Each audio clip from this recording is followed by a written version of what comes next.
জানো তো, আজ যখন বাড়ি ফিরছিলাম তখন বাড়ির বাইরে দেখলাম এই যে সাদা সাদা ফুলগুলো দেখতে পাচ্ছ, এগুলো ফুটে আছে।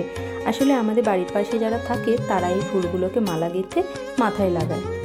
তাই আমি ভাবলাম আমিও আজ একটু ফুলগুলোকে মালা গেঁথে মাথায় লাগিয়ে কয়েকটা ভিডিও বানাবো, আর দেখবো কানাডা মেয়েদের মতো সাজলে আমাকে কেমন লাগে। তবে তোমরা তো ভালো করেই জানো আমি কোনোদিনও মুখে মেকআপ লাগাই না, শুধু এই ময়শ্চারাইজারটা লাগিয়েছিলাম, তারপরে একটু হালকা লিপস্টিক করে নিয়েছিলাম।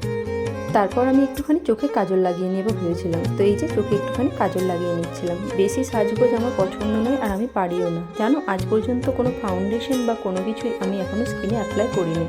আজকালকার মেয়েরা যেখানে এত মেকআপ করতে পারে, এত সুন্দর মেকআপ করতে পারে, সেখানে আমি কিছুই পারি না। তাতে অবশ্য আমার কোনো আফসোস হয় না, কারণ আমি যেমন আমি তেমনভাবে থাকতে ভালোবাসি। তো তোমরা বলো আমার এই লুকটা কেমন লাগছে, আমাকে কি লাগছে কানাডা বা তেলেগু মেয়েদের মতো? আমাকে কিন্তু অনেকটাই পরিবর্তন লাগছে। তোমরা আমার আগের ভিডিওতে দেখো। টাটা, সবাই ভালো থেকো।